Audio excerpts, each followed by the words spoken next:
Hello, and welcome to 3 to 1 Podcast. I'm your host, Coach Mack. On this podcast, we will dive in with some of the most entertaining guests in sports, business, and religion and allow them to share their life stories with us.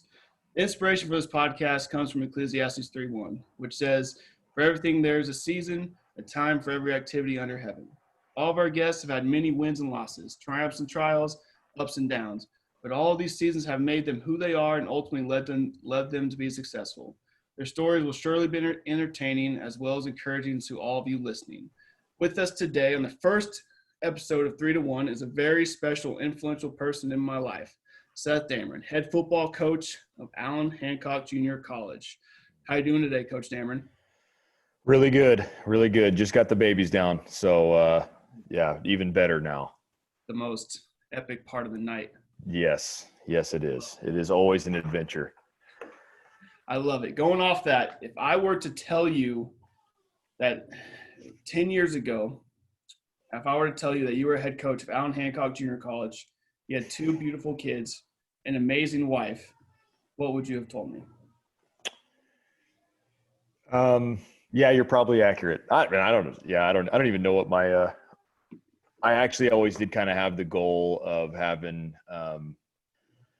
of being a coach at a junior college. So that fits. 2 kids. I would say, well, that's not too crazy. You're probably right on, Mac. What about the beautiful wife part? I know you found her early in your life, but Oh yeah, I had that bagged up early. It was no problem. Because I was married 10 years ago, wasn't I? Wasn't I married? No, I wasn't quite married. I was engaged though. So that would just tell me good. I haven't screwed it up. So okay, well, before I forget about this, let's go back. Let's talk about your wife. Let's okay. talk about how you met the great Danica Damron. Okay. So let me set the stage. It's 2003 in Bakersfield, California. Okay. I am in the training room of the East Bakersfield High Mighty Blades. In the training room, I look over, I see this girl. I hadn't seen her before. I was like, I thought I'd seen everybody at the school. I was like, dang, who is that? Mm-hmm. And I thought we had a volleyball game that day, and she was hanging out with one of my friends that was a girl. And I was like, she must be from the rival, from the other volleyball team or something. So I kind of blew it off or whatever. Then come to find out she's on our campus. She goes to East High. It's like, what? So then I started doing what every high school, red-blooded American high school kid would have done. And I started having my friends hit on her for me, okay, because I was a coward. But it ended up working out, man. Lots of long distance along the way. We have kind of a crazy story. Kind of, not real crazy, but yeah, kind of a crazy story. We stuck with it through a lot of stuff, and here we are, 2 kids living on the sunny beaches of Central California. So, yeah. Well, I love it. I've met Danica a few times. Yep. The most memory I have from her is coming over to your house with all the D linemen Yeah. and watching basketball, and also helping you guys pack up a moving truck when you got it. Yep. Humboldt. This is maybe weird that I remember this, but I remember we loaded up a dresser. And you guys kept all the clothes in the dresser, and it was super heavy. And like one of the drawers almost fell out, and she was kind of embarrassed. But that was a great memory of Danica. Yep. Okay, Yep. so let's go back to Coach Damron. Just talk about a little bit of your early childhood, where you grew up, what your parents did, and just give us a little backstory into your early years. Yeah. So my, kind of my family history is, I'm from California. I'm from Bakersfield, California, which when people hear California, they have some preconceived notions of like, oh, California, like this is where you're at, and this is what you did, and this is the type of things that you were a part of or whatever, right? You start thinking about Southern California and the beaches or the Bay Area or whatever. Well, I'm from Bakersfield. So if anybody that knows anything about Bakersfield, it's basically the West Texas of California, right? We have a super field of an oil field that was huge. And then it's just surrounded by farming. We have some of the world's worst air quality. It is known as like straight blue collar. Everyone in California makes fun of the place, right? So it's not the California you think of. but I loved every minute of it. I loved growing up there. I loved kind of that underdog mentality where you're living in a state that doesn't really give you any respect, and you're kind of just this almost a dirty, hard-nosed, tough town. That's kind of what Bakersfield is. So yeah, and then I'm the son of a coach. My dad was a coach to the high school levels for a few years, and then he got a job at Bakersfield Junior College, which is the rival of my school, Allan Hancock Junior College. So he was a coach there, and he's the son of a coach who was a coach in the high school realm and was also a coach at Bakersfield College. He was there for 35 years as the offensive line coach and then the offensive coordinator as time went on. So yeah, I had and my mom is a self-employed accountant, so she worked from home. So I had a pretty awesome childhood where I got to be around sports all the time with my dad being a coach, and I was always the ball boy for the teams, and just loved football, loved basketball, loved all sports, and then I got to go home, and my mom was always home, even though she worked from home, she was always there. Yeah, so it was a great childhood, and even though I lived in kind of a tough town, we had great access to all the things that are California, right? I mean, you have the mountains an hour away. You could get to the beach in a couple hours. So, yeah, so I no complaints about my childhood. I had an awesome upbringing for sure. So It does sound awesome. Now, I want to make sure I hit on this. I'm gonna come back to another question here in a little bit. But when did you know, since you had two generations of coaches in your family, when did you know and decide that you wanted to be a coach? I would say at the ripe age of 6, roughly. No, I always knew. Obviously, any kid that loves sports when he's young, he thinks he's going to play in the NFL and the NBA. Like I thought that's what I was going to do. I was going to go both ways there, right? NFL, NBA, make a little pocket change along the way. But no, I always knew I wanted to be a coach. I idolized my dad and grandpa, still do really. Love them to death, and they're my biggest mentors in life. And so I always knew that I wanted to coach football. Always thought I would end up the head coach at Bakersfield College, which again is funny because I'm, in reference to your question earlier about like what I thought you were crazy if you said where I would be in 10 years from 10 years ago. That's the only thing that would be kind of crazy. It's like, whoa, rival school, huh? Wow, nice. So, but yeah, always knew I wanted to be a football coach. Love it. I love that. Maybe one day you'll be able to get the head job at Bakersfield. I don't know the situation over there, but they would be. Well, they're my rival, Mac. So I hate those guys, and I want to beat them with everything I've got. This is true. Okay, moving on. Okay, going into high school, I'm assuming you were athletic. Is this true? I thought I was really athletic. Yeah. Come to find out I was average, but yeah, I thought I was. What sports did you all play in high school? I was football, basketball only. And interesting story about that. So football was always my number one. I always loved it. And freshman year, high school, the competitiveness just ups, obviously, right? From when you're just kind of playing rec ball as a junior high kid or whatever. And so I get into high school, played my freshman season, went to my first practice of basketball. And you were a basketball player and a football player. You know what happens the first day when you get back from football. I thought I was going to die, right? And they just ran me, no mercy, just ran me. So I went home that night and I cried. And I was like, Dad, I don't want to play. I'm done. I don't want to play. He's like, and my dad he was always so good about not telling me what I should do. He was just like, yep, whatever you want to do, that's fine. But he said, just so you know, if you quit, you're going to regret it. I was like, dadgummit. Seriously, Dad? I just want the green light to quit, and I didn't quit. I stuck with it. Had the same experience sophomore year. I wanted to quit again. Ended up playing all 4 years, and I'm so glad I played. But yeah, those were my two sports, football and basketball. You're right, though. I remember in high school, too, when I came from football, especially football when you go deep into the playoffs and then you have to come. Yep. I remember I had a week Mhm. until our first game in basketball, and I hated every minute of it. I couldn't Oh yeah. shoot. I was out of breath all the time when I knew I was in good shape. And it was Yep. just one of the most frustrating times. Yep. Had to fake a lot of injuries through that, just to get through practice. It's I good. don't It's good think I advice that's good advice for kids, fake injuries. Get your cardio. for all the kids out there. All right. So, what position did you play in football? I was always an outside linebacker and a tight end. I mean, all the Always. way through. Yeah, always. And part of it was because it was an unhealthy infatuation with my upbringing and my family. My grandpa was a college tight end. My dad was a college tight end. So I was like, I'm playing tight end, no doubt. Even though, looking at my body type, I probably would have been better at something else. But that's what I did. And I went all the way through college playing that position. So, but yeah, I was always a tight end, H-back, something of that realm. And in high school, outside linebacker, not a very good one, but I played outside linebacker.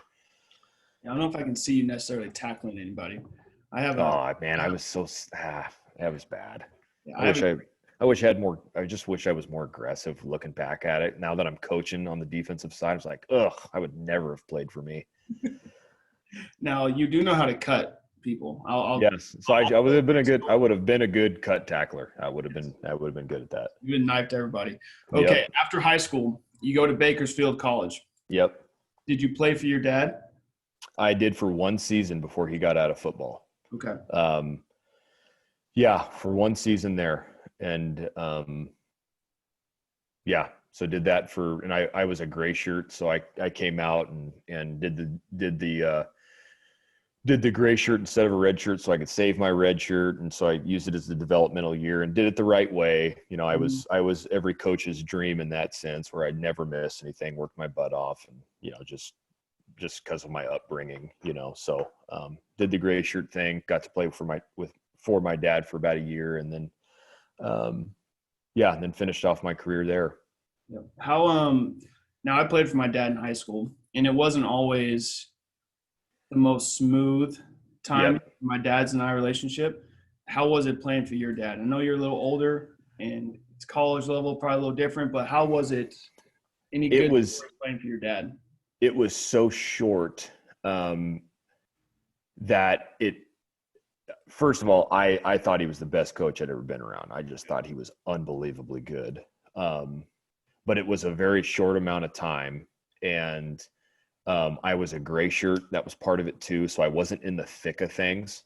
Mm-hmm. So it wasn't a hard transition at all. It was really easy. So yeah, it was good. I loved it. Gotcha. Okay. So after you finished your time at Bakersfield, were you there for 3 years then? Yep. Well, 2.5, but yeah. Okay. Then you ended your way up all the way out to Colorado. Yep. Back in the day, it was Mesa State College. It's now known as Colorado Mesa University. And I don't know if you saw this. I don't even know the new head guy changed the helmets. I don't know if you saw this on Twitter. Did they? They went all white helmet with like a chrome CMU, chrome Mav head, and Cardinal face mask. Interesting. Okay. We'll have to check it out. But anyways, you worked your way out there. How in the world did you get out to Grand Junction, Colorado? Well, I had my sophomore year at Bakersfield. I thought I had a really good year, and I was on a really good team.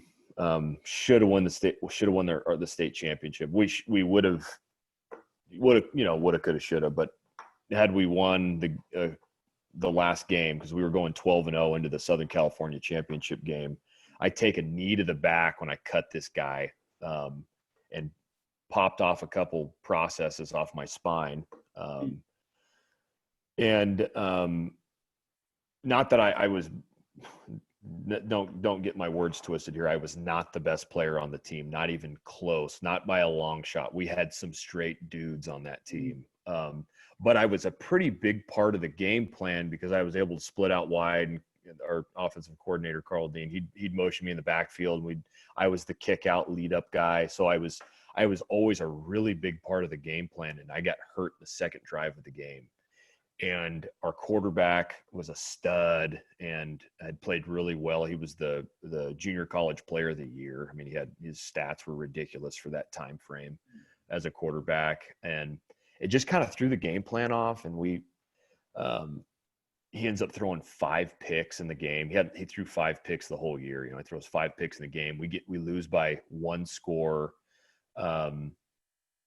I don't know why I'm reminiscing all that stuff. It's not your question, but with all that said, so I was on a really good team, and had made a couple really big plays throughout the year. And I thought, man, I think I'm going to have a shot to play FCS, or at that time 1AA. I thought I was going to have a shot to do it. And I wasn't getting any action. And the advice I had from my offensive coordinator, who was really my guy, I was just like, what do you think I should do? He said, go where you're wanted. If you got an option to get out of here mid-year, just go. Get to a place. I mean, and that's the same advice I give the kids now, being in the same role. Just like, man, go where you're wanted. Don't chase the greener grass constantly. So I had a couple Division II opportunities. Mesa was one of them. And I'm an avid outdoorsman. I'm a big fisherman. I love to fly fish. And so I was like, well, Colorado, I had a spot in Nebraska I could have gone to, West Virginia. There was some places all around the country. And I was like, well, it is drivable distance. Colorado would be really cool. I'd never been there. Well, no, I'd been there a couple times when I was a kid, and I was like, that would be really cool. So took that opportunity, and I guess as they say, the rest is history. So, man, well, when who recruited you from that staff? I know because we played together. Everyone doesn't know who was the one that recruited you from that staff. I was kind of a self-recruit. So I had those offers from those other schools, and my dad kind of helped me out of like, hey, well, let's look at all the Division II schools in this area. So I looked at all the schools in the RMAC, the conference that Mesa was in, and he was looking it up, and he ends up seeing Bill Stafford is on the staff there. And Coach Stafford played with my dad at Colorado State, because my dad was a CSU guy after he played at Bakersfield College. So he went to CSU, and he noticed Staff was on there. So he called up his buddy, Bill Stafford, and said, hey, my son's a tight end and he's looking for a place to go. You guys interested? And they looked at me like, yeah, shoot, let's go. So that's kind of, I guess he was my recruiter, but I was kind of a self-recruit. I love it. Yeah. Those kids sometimes make the best players. Yeah. In a lot of cases, for sure. Yeah. Prime example is Blake Nelson. And yep. No doubt, man. But one of the best players ever play at Mesa, for sure. Yep. Okay. Absolutely. You get to Mesa. You got there when they were still good, right? Yep. And then Joe Romano's the head coach. Yep. And give everybody an example of who, best you can, of who Coach Romano was. Well, to this day, I mean, I've been around some really good coaches. I've been around some coaches I didn't think were very good, and everything in between, right? And he, just as a man, is one of the greatest human beings I've ever been around. I mean, I got there and I was just like, wow. I've never seen players so loyal to a head coach ever. I mean, he just had this ability to people just loved him. They'd do anything for him, So to this day, I just absolutely love and admire the guy. So it was a great experience getting to play for him and then getting to coach for him for a year. So, yeah. Coach Romano, for everyone knows out there, he was head coach at Mesa for a while. Now he's the head coach at Palisade High School in Grand Junction, Colorado. And I completely agree with Coach Damron. He, when you think about my story, he is the man, and he really has kind of helped me who I have become. So, Yep. So now let's go into when you first met me. I don't know if you remember when you met me, but I remember when I met you. It was 2009. I was a little freshman skinny kid from Montrose, Colorado, which is right up the road, down the road, I guess. And do you have any early memories of myself? Yeah, actually I do. I remember the first time you showed up, we were in summer conditioning, and I remember you showed up, and I remember this long blonde-haired kid that kind of looked like Jay Beebs. That was me. Yep, you showed up, and you kind of had this you were just what a freshman should be, right? So you were a little bit timid about just like trying to immerse yourself in the guys. You kind of stood off to the side a little bit, which is what a freshman should do, right? You're not one of the dudes. You shouldn't be bragging on yourself all of a sudden. And you did it right. And so because of that, it was like everybody immediately was like, all right, we can make fun of this guy. And now you're in the in crowd. Once you start getting messed with, you are in the in crowd. And then, obviously we got to go against each other every day. I got to go against you and Jake Edmiston, old Frosty, who was an All-American linebacker for Mesa. But got to go against you young pups every day and in practice as you guys were on the scout team. So, but yeah, that's my early memory of you. Well, yeah, for everyone knows, they all made fun of me because I did have long hair, and everyone used to call me Bieber, and they would it was just like during stretch lines, everyone was just yelling at me or singing songs. For whatever reason, I was the one being made fun of, and it was great. But that year, for everyone in 2009, I redshirted. I got to watch Coach Damron his senior year. I got to watch him play we had a really good defense. Our offense struggled because we had some young quarterbacks. But during fall camp, this is the last time I ever played full contact with Coach Damron. We were having a scrimmage at Stoker Stadium. I was wearing some really cool socks that Coach Romano gave me. I remember that, and some cool cleats I had just bought. And for whatever reason, I got to go in against the ones. And whatever reason, Coach Damron was in. No idea why. And it was some type of outside play. And I came running down from the middle of the field. I'd never been cut in my life playing safety. No one cut me in high school. It didn't happen. And next thing I know, I'm on my back and I can't feel my feet because Coach Damron had cut me so hard. And I had no idea what happened. And my DB coach, Miles Coachaver, that's all I remember. And that was the only thing I remember from that entire night. Yeah, I don't remember that one, but yes, that was my claim to fame. I was a efficient cut blocker, probably because I was too afraid to hit people in the face. But whatever. We won't go into that. No, yeah, exactly. And the other thing about Coach Damron is he basically drugged me to church every Sunday. Oh yeah. In a beat up car that he bought for $400, I think. No, it was $350. Please. Okay. $350 with your iPod that had all hymns on it. And he used to drag me to this little small Presbyterian church every Sunday, drag me to FCA, and make me feel guilty anytime I didn't go with him. Yep. That's a good way to witness to people, is guilt trip them. It's that's what the Lord asks you to do. It was great though, and I really do appreciate you doing that because it made me feel I was hanging out with a senior, and then that's how I got to know a bunch of those other guys, and I'm still friends with the older guys. Really close with older guys than I am some of the younger guys because of you and some of those other guys that were on that crazy guys on that team. But I'm still friends. Yeah, for sure. Okay, you finished playing college football. You want to be a coach. Yep. How did you get your foot into the door? It was because I had such a great relationship with Coach Romano. He and I had a lot of similarities in our upbringing and our background. His dad was a coach. We were both men of faith. So when I took 1 year off between playing and coaching because I had to get my teaching credential done.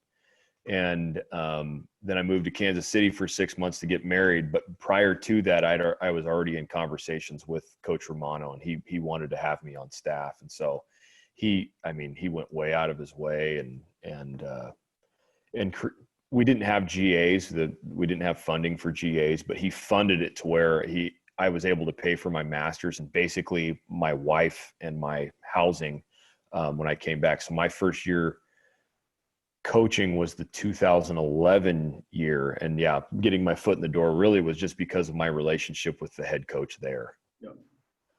That's awesome. What was your starting salary? It was, which, at the time you're like, seriously, that's all it is or whatever, that's not very much money. But looking at it now, especially talking to some people who got their start and they're volunteering or whatever, I was making $15,000. So, and then, also I was married too, and my wife's a nurse. So, she got that's the other great part about coaching, man, is you have so many coaching or so many connections within the community. And so, The team docs, all I had to do was call them and say, hey, my wife just got her degree. She's a nurse. Can we get her foot in the door? Boom. They got her in a night's position. So we were pretty fortunate financially that God had kind of wired some things for us even before we got there to where we never really had to worry about it money-wise. So we were, like I said, really fortunate. And that time I remember when you left, I was no longer playing football. It's a different story, but you came back and you coached 1 year with Coach Romano, right? Yep. And that staff. And during that year, I came on and I got to help be a student coach, kind of. I was kind of around. It's where I knew this is when I wanted to coach. Yep. But you really took me underneath your wing, and I had no idea what I was doing. And it was hard for me too because I didn't want to. Coaching all my buddies was difficult. Weird, yeah. But I just remember fun times in that little back room. We all took a nap in there one time. Like I was on top of the table, you were on the floor. Woody was somewhere else, and someone else laying down. It was those are fun. Good times right there. Now, absolutely. Coach Romano was let go from Mesa. And I know we've talked about this, but kind of walk everyone through kind of how that was in the transition phase from Coach Romano to Coach Martin, who came in, and just during that crazy. Well, first of all, I was, and I'm not saying I was justified in this. I was a young, I always thought I was pretty mature for my age. But looking back on it, I handled a lot of things immaturely. I was really bitter towards administration for it. Cause I just loved him. I loved the man. I mean, I just absolutely loved him. I didn't feel like it was a justified firing, well, he didn't give him the resources he needed to be successful. And so I was really bitter and mad about it. Just again, not that I'm justified in being that way, but at that time in my life, that's how I felt about it. So it was really hard for me for a guy that I, like I said, I just absolutely loved him. So it was really, really hard. Now, then Coach Martin, or they go through the hiring process, and another way to just show you how unbelievable Coach Romano was as he's being let go, he has conversations with administrators, and it's like, hey, I guaranteed Seth a GA position, and I want you guys to honor that. I want to make sure you keep him on that money so he can get his master's done. And, after he gets his master's done, you do what you want there. But I want you guys to honor that. And so he took care of me, and the administration honored it and kept me in that position. And then Coach Martin came in, who I actually kind of had a prior relationship with, because he recruited me to Nebraska Kearney, where he was the offensive coordinator. And so I kind of knew him, and he was really tight with one of my coaches from Bakersfield College. And so it made the transition a little easier. And then he also brought in some just unbelievably good coaches, and Todd Auer and Bill O'Boyle, and hired one of my best friends, which we were friends at the time, but we weren't tight, real tight. He was a college teammate, but a guy named Phil Vigil. He hired him on. So it was just a really good staff of guys that I got to learn a lot from. I was really challenged by them. Even without them challenging me to my face, it was just like, whoa, that's what a college coach looks like. Like, that dude's serious and he knows his stuff. And he's, just super professional people that know their work, So a very challenging time in my life, just the reality of what college football really is. I was really sheltered from it growing up. The California community college system is very unique in their contract structure. Not to get into too much detail, but you don't see a lot of hiring and firing. And it was like, whoa, 1 year. I mean, I was there for 6 months and the entire staff is let go, Yeah. So it was wild. It was wild for sure. So during this time, and I know talking to you, because I was still going to school, and I'm sorry that we're all talking about Mesa, but it's where Coach spent a lot of time together. But I was still going to school. I was playing basketball. I remember talking to you multiple times saying how we're going to be good, just give us some time. And you running off all the bad apples on the team, going through all that. What was some of the adversity that you went through during that time? Especially losing a mentor like Coach Romano and new staff, or not to get into a bunch of details, but that was one of my, just not just Mesa. I'm just going to kind of look at my career as a whole, learning to be a professional, like learning to be a coach. And you hear things and you say a lot of the right things, but you don't really do them, or you don't really truly believe in them. And some of the things I really struggled with is when you're a player, right? And this Coach Romano used to talk about this all the time, but like your misery loves company, right? So you want to find something to complain about, and then you find other people that want to complain about the same thing. And that's like how you bond, right? You bond over complaining. And really what it is, it's gossip. So the challenges that I had as a young coach, I think were all self-inflicted challenges for the most part. Yeah, I mean, there's every place and every staff and every human being has their flaws, and there's adversity that comes your way. But I still had a player's mentality without really understanding I had a player's mentality. I wanted to find things that were wrong and talk about it with other people, and like, well, when I become the head coach, I'm going to do it this way. And, which is fine, but write those things in a book. Don't talk about them. Don't bring them up to your other coaches. It just does nothing. There is zero constructive out of it. And really it's a cowardly thing, right? Because you don't want to address the issue or things that you think are an issue with that person, that you have an issue with, and whoever it is on the staff, right? If it's someone whether it's the head coach, a coordinator, or someone that you work with directly, that it's getting on your nerves or whatever, right? It's just bad business. So adversity, everybody's got adversity, but that's what sticks out in my mind of like, man, I was just immature and childish at times early on in my career. So, and I'm still early on, I'm still trying to work on those things. Yeah, for sure. And I think, you're exactly right. And you taught me a lot about that, because I think it's very easy to to go and find misery and to gossip because it makes you feel good right then. But I mean, like in the Bible, it's just, I always relate, and I try to tell this to young coaches I know, even though I'm still a young guys getting into it. It's like, we think we know a lot of things, and you may know a lot of things as a young coach, but it doesn't matter what your head coach is doing. It is your job to honor him and to support him, even if you necessarily disagree.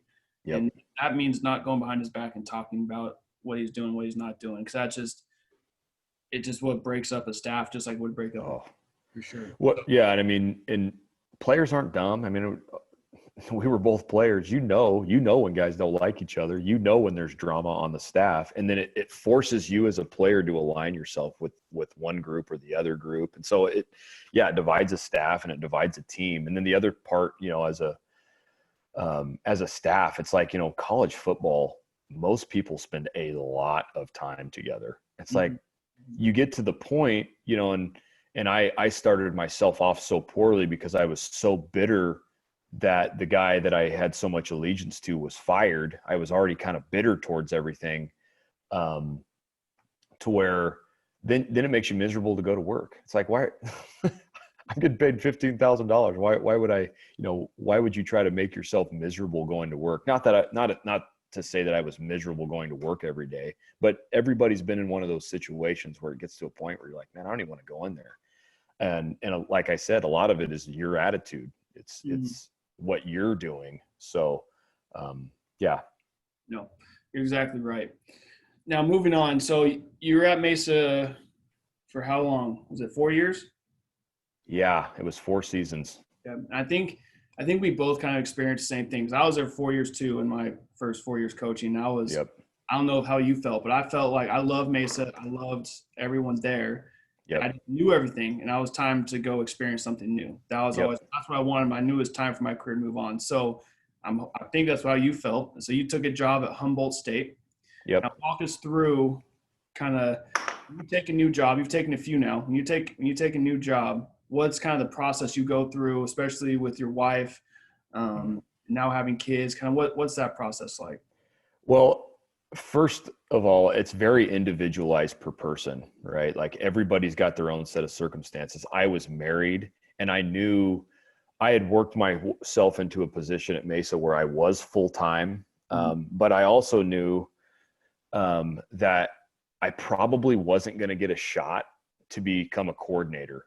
And in order for me to reach our goals, so our personal goals as a family, and this is where it becomes individualized for each person and each situation. So we knew as our family that, number one, I want my wife to stay home.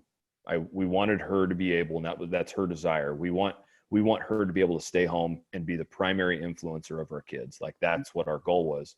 And so I knew, even like, I might have a chance to become a coordinator here, but even if I do become a coordinator here, I knew the salary scale, and I knew that it was highly unlikely for us to be able to live that lifestyle where my wife is home with our kids all the time. So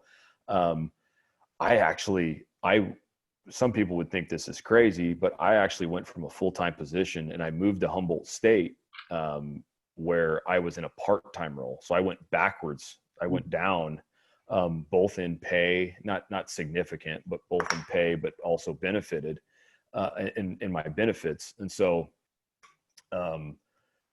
but I just knew I had to make a move. I had to do something to open up my connection and my network. And it was just the right timing. We just needed to change, and we were in that stage of life where we had no kids, and it was like, well, let's have an adventure here. And an adventure it was, man. Humboldt County of California is a crazy place. Anything you hear about it, amp it up a couple notches, because it's a crazy place. But I had a blast working there. I got to work a guy's name that you already mentioned, guy named Miles Coachaver, who I played for at Mesa, and then we've ended up becoming really good friends. I got to coach with him 1.5 years at Mesa.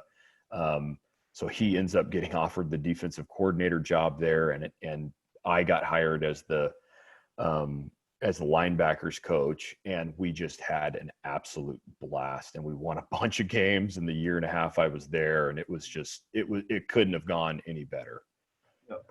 And I think, kind of going back to your answer, is, the name of this podcast is 3 to 1, which comes from Ecclesiastes 3:1, and just talk about there's a season for everything. Yep. I think sometimes what's wrong, again, I'm young, but I know a lot of other young coaches. What's wrong with some of these young coaches, they want to get to the top right away, and they think they deserve to get to that top. But sometimes, like you said, I remember you telling me that you're leaving. I remember sitting in your office, you're going to leave, and you're going to make – I remember it was like $7,000 less than what you were making. Yeah.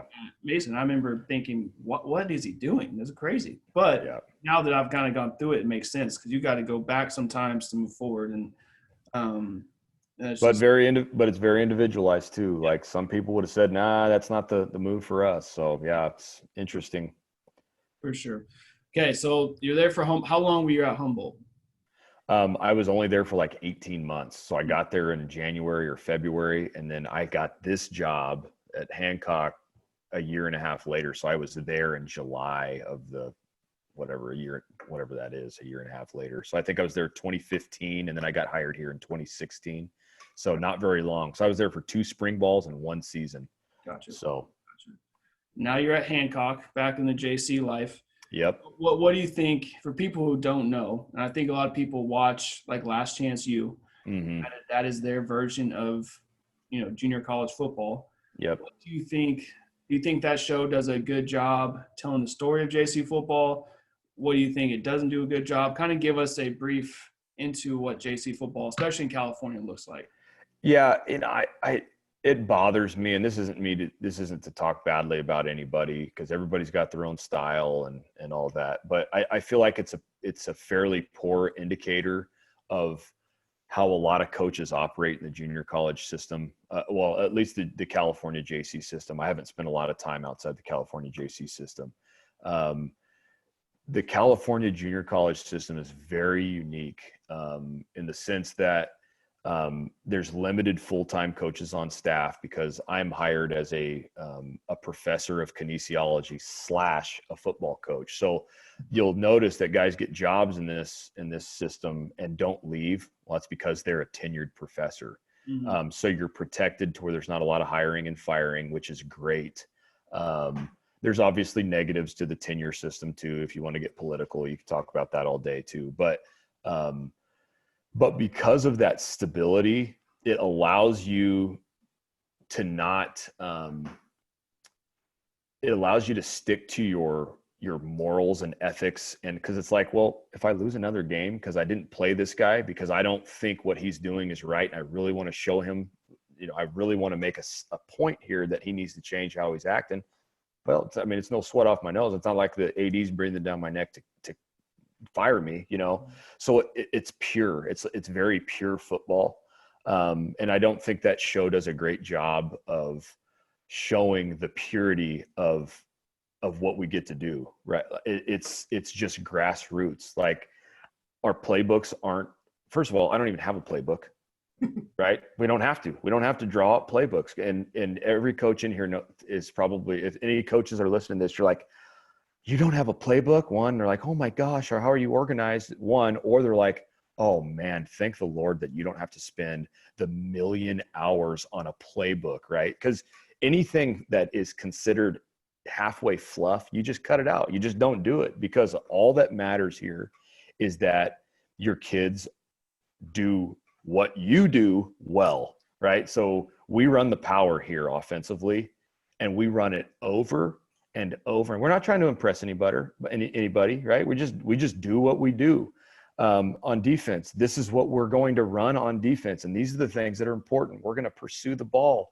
These are the techniques that you guys got to know, right? It's just the purity of football. I don't have to impress anybody with my play calling or my defensive schematics or whatever, right? So to answer your question in a roundabout way, I don't like that show. I don't think there is. I don't like the way that it portrays JC football, especially California JC football, and what our goals are, right? My goal is not to get 30 dudes to play Division I next year. Now, if I had it, I'd take it. Don't get me wrong, right? We'd probably win a lot of games. But the D1 or bust mentality, that's what I'm trying to break. I want our kids to come and have a great experience, play hard, get rid of some of the bad habits they have, right? Because most of our kids have bad habits. That's either they're either here because they're struggling in the classroom, or they need more development as an athlete. And so, for the vast majority of kids that have great issues, a lot of other issues go along with that too, right? We see it all the time in the coaching profession. That usually means that they're lacking some accountability or time management skills or whatever. So that's what we're about. We bring kids in, and we take their baggage and we try to work with them on it. Some of them fix it and figure it out, and some of them don't. But it's a great level. It really is. And you can have a large impact on kids in a really short amount of time. So. And I completely agree with you. I think that show, and I watch it with my wife, and all our time, this does not do a good job of representing what college football coaches do. Even the ones at the earlier episodes where coaches, like the ones that are kind of crazy, I think it's a bad rap when they help a lot of people and they don't necessarily get to see all that all the time. Yeah, and obviously, Netflix is trying to make money, so it's like they're going to show all the worst moments of a college coach, and they're going to, that's what they're going to do. So you got to take all that with a grain of salt, but it is pretty entertaining. I'll give them that. Definitely is.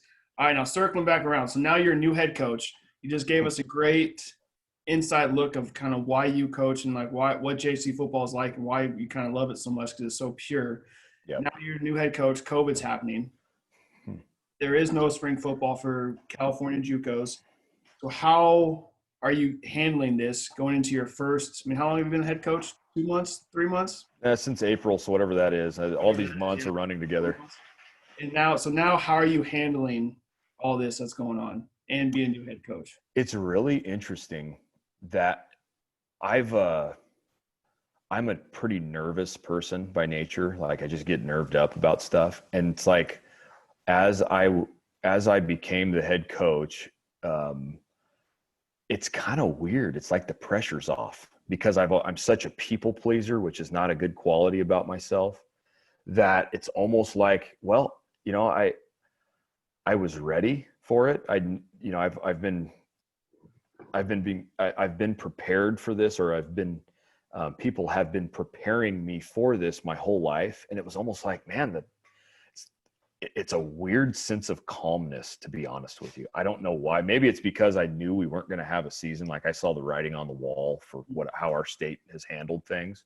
So maybe that has something to do with it. But man, I've just been really calm about it. And I guess that's just God, just his peace has just been like, hey, we'll be all right. We'll get this thing figured out. So yeah, it's been kind of crazy. Yeah.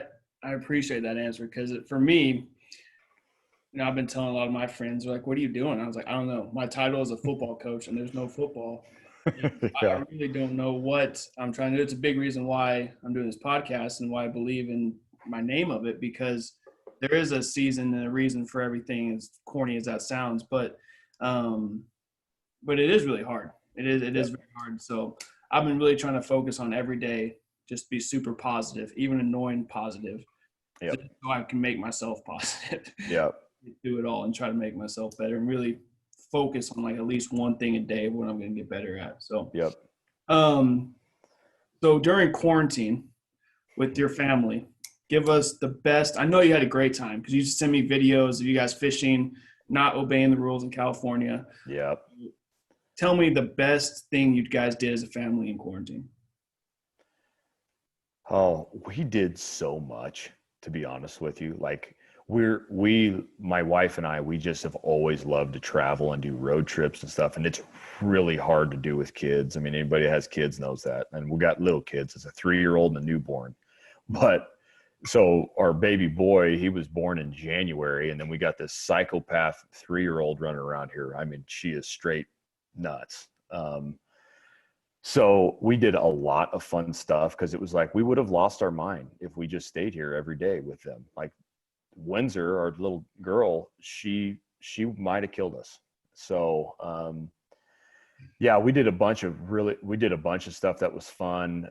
We went on a bunch of like little mini trips that was legal for us to do because we weren't going and staying in hotels or anything. We have a bunch of family hookups, like, hey, we can go stay here, we can go stay here. I would say the funnest place we went was we went to Mammoth Lakes, California. I got to stay in my cousin's family's place over there, and we just spent a whole week there. And families are going to think we're crazy because we got those kids who don't really like car rides, and it's a 7-hour drive to get there. Which we broke it up. We stayed in Bakersfield on the way and saw my mom and dad. But yeah, we went up to Mammoth, and we did little day hikes I had Windsor on my back in a backpack, and Danica, she had Deacon strapped to her on the front of her. And we just had just bunch of just baby and kid stuff strapped to us. We're hiking up in the mountains and going fishing, and Windsor just looked like a wild woman the entire time. She just had fish slime and dirt in her hair, and it was just a blast. We had so much fun. That's awesome. That is awesome. I appreciate that. And I just remember showing Chaz, my wife, all these different videos of you guys doing stuff. Because I was telling people, I was like, man, I wish I had a family right now as a coach, because I know it's a good time. I never get. I wish I had family. We can go do all these things I never got to do. So we were very jealous of people who had kids, because I know as a coach, we never get this time back ever again. Yeah, I know. That's what I've been thinking the whole time. Shoot, I'm the son of a coach who was a son of a coach. It's like I don't know what to do with a fall off. It's like I've never got to do. Actually, I know exactly what to do with the fall off. I got all kinds of ideas in my brain, but yeah, it's an anomaly. So I'm trying to see this as just what you said. Like, I'm never going to get this time again, man. I'm never going to have a fall where I can just hang out with my family, so it's been really good. It's been really hard at times, but looking back on it for us, praise the Lord, I haven't lost my job or taken a pay cut or anything. Feeling for those people that have had to deal with those things, but yeah, we've been fortunate. And so it's like, man, I gotta look at it like it is, man. I've got to spend an unreal amount of time with my wife and kids. So I'm really excited that we started workouts this week so I can get out of the house some. So I was about to lose my mind. So I love it. All right, I got last question, or I got 2 more questions, but okay. One of my favorite memories with Coach Damron is we went and worked a camp in Wyoming. Oh yeah, Back in the great day. time. I was coaching with Coach Damron. The camps went. I can't remember what they went, but I think they went I don't know what, but it was 3 days. And we had 2 days off, and went back up there for another 3 days. So what Yep. he did is he forced me to go Yes, camp. I did. We went and Yep. camped out in Wyoming, and we fished all day, and then we slept in Mm-hmm. sleep underneath the stars, and then we'd fish all day, slept underneath the stars, and it was a great time. That was a great memory. It was. I remember We hammered them too, man. We caught a lot of fish. That we was did. awesome. We were so deep in there. I thought a mountain lion was gonna come get me. It was some sketchy terrain, but it was beautiful. It was cool. That was cool. But I know you love to fly fish. Where's your favorite place to fly fish? Let's just say in Colorado. I want to go in Colorado. Favorite place to fly fish. Oh, that's an easy one for me. The Gunnison River, East Portal of the Gunnison River, which is down in the depths of the Black Canyon. I absolutely love that place. Now, there's a lot of great spots, man. Oof, I love fishing that state, but that has a lot of sentimental value to me. I love that place. Have you ever floated down the Black Canyon? No, I never got to do it. I've been down in the I've been down those areas. I've hiked down in a lot of those areas, but no, I never floated it, because you would never give me the hookups that you had in Montrose that would have floated me down for free. I was poor at the time, so you're talking to the wrong person. You know who you need to talk to. I know. I'm just bitter towards the Alexander family in general. So, gotcha. Well, one day we'll go back. One day, okay. Maybe this fall. Who knows? Say the word. I will be there for a float. All right, last question. I think this is very important, and it's very dear to my heart. It means a lot to me. So this time, there's a lot of things going on in this world that are just discouraging. A lot of hate out there, and just rough. It's just a rough time to be, especially a young student athlete, or anybody really. So what is some hope and encouragement that you can give us, kind of leading off into this podcast, the first episode, and just to end this episode? What is some hope and encouragement you can give us? Well, you got to understand first, for anybody listening, that the lens that I look at the world through is a Christian lens, right? It's a biblical lens. It's that the good news of Jesus is here on earth and that his kingdom is here. And so, man, to be honest with you, if I didn't have that hope, I don't know how people are doing it. There is no hope outside of that. Man, this thing looks like it's absolute mayhem, doesn't it? I mean, the civil unrest, there's people gunning each other down in the streets. This group's mad at this group. This group's mad at this group. It's crazy. And everybody's got different answers as to what should happen. And it just seems like all out chaos has happened. But what I get to take rest in daily is that this did not surprise my God. My God is not surprised by a single bit of this. He knows exactly what's going on. He knows exactly what's going on in your life. He knows exactly what's going on in my life. He knows what's happening in our country. He knows what's happening across the world. And it's all a part of his plan. And he promises that this is for our good, but even more than that, for his glory. And it's for the good of those who are in relationship with him. So I'm in relationship with him. I don't do a good job of that relationship sometimes, but he died for that too. Jesus died for that too. So my words of encouragement are, man, the God of the Bible has never been surprised by any wicked thing that's ever happened. And he's got it absolutely under control. And the more of us that believe that and can preach that and can spread that love to others, that will take care of it all. Right. So, that would be my encouragement. Sorry. I love it. I don't think I need to say anything else, but you're exactly right. If we don't have hope in him, if I didn't have hope in him right now, I don't know how people live, honestly. Yep. Exactly what you said. Well, thank you, Coach Damron. Thank you for being the first of hopefully many people on 3-1 podcasts with Coach. Yep. I really appreciate it. I think you have meant more to my life than I think you'll ever know. You helped me get into this profession when I had no idea what in the world I was doing. You kind of guided me into it, and I'm still in it for whatever reason, I'm still in it. So you Yeah. had a deep impact in my life. And I look up to in many ways. So thank you. Thank you. Thank you. Thank you. Thanks for having me. It was fun. We'll do Well, it again sometime. hope I didn't take too much of your time so you can go back and go enjoy your beautiful wife now that the kids are down. Absolutely. This is a precious time of day. You get to take some deep breaths. So Love it. Well, thank you, Coach Damron, and to everyone out there. We'll see you again on the next episode of 3-1 Podcast.